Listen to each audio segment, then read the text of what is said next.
کچھ زنانہ ٹائپ لوگ ہوتے ہیں نا، خواتین کے پاس جا کے بیٹھ جاتے ہیں۔ اس طرح کچھ خواتین ہوتی ہیں جو روزانہ 2 گھنٹے کے لیے گھر سے نکلتی ہیں، کبھی اس خاتون کے پاس بیٹھی، کبھی اس خاتون کے پاس بیٹھی، لگائی بجھائی کا عمل کیا اور واپس کئی گھر اجاڑ کے آ گئے۔ بیوی سے کہا کہ تیرا شوہر تو تیرے ساتھ بہت زیادتی کرتا ہے، اس کے اندر تو یہ خرابی ہے، اس کے اندر تو یہ خرابی ہے، اس کے اندر تو یہ خرابی ہے۔ تو اس طرح میاں اور بیوی کے درمیان نزاع کھڑا ہو گیا۔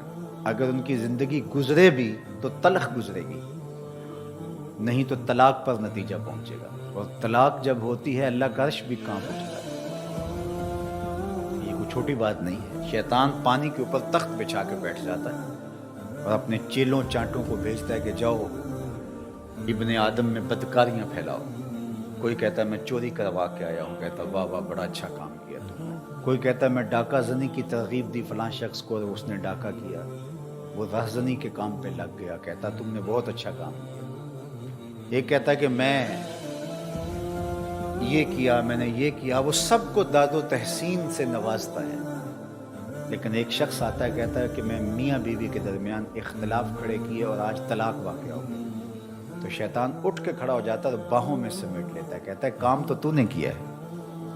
تو میرے اور آپ کے آقا و مولا حضور ختمی المرتبت صلی اللہ علیہ وآلہ وسلم نے ارشاد فرمایا لیس منا من خبب امرأة علی زوجہا ولیس منا من خبب عبدا علی سیدہ۔ جس نے بیوی کو شوہر کے خلاف ابھارا یا غلام کو آقا کے خلاف کیا، فرمایا ہمارے ساتھ اس کا کوئی تعلق نہیں ہے۔ بیوی کو جا کے شوہر سے بدزن کرنے کی کوشش کی، فرمایا ہمارے ساتھ اس کا کوئی تعلق نہیں ہے۔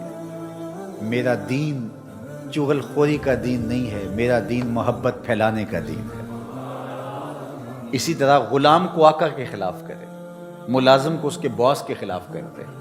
کئی لوگوں کا عجیب رنگ ڈھنگ ہوتا ہے کہ وہ جا کے بدکاریاں ہی کریں گے اور ملازم کو اس کے باس کے خلاف کر دیں گے۔ نتیجہ کیا ہوگا کہ وہ یا تو پھر خائن بن جائے گا، یا پھر بدزنی اس حد تک بڑھے گی کہ وہ اس ملازمت سے نکال دیا جائے گا۔ اور یہ اس کو ملازمت متبادل دینے والا نہیں ہے۔ وہ ایک گھر کے باہر ایک چوکی دار کام کرتا تھا، تو ساتھ والا ہمسایہ گزرتے گزرتے رک جاتا اور کہتا کہ تجھے یہ کتنی تنخواہ دیتے ہیں؟ تو وہ کہتا 25,000 کہتا پتہ نہیں آپ کا کیسے گزارا ہوتا ہے، بس یہ کہہ کے چلا گیا۔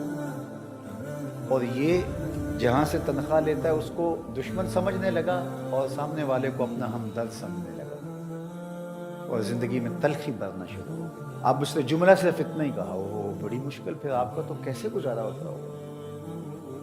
یہ تو ماشاءاللہ ان کے تو پاس بڑی جائیداد ہے، بڑے پیسے، یہ آپ کو اتنی تنخواہ دیتے ہیں؟ انہیں آپ دے دیجئے، آپ اس کو رکھ لیجئے، 50,000 روپے آپ لے لیجئے۔ لیکن وہ اپنے چوکی دار کو 20,000 دے رہا ہے، اس کو جا کے پوچھو تو وہ 20,000 روپے دے رہا ہے، لیکن اس کے کان میں گزرتے گزرتے کہہ دیا۔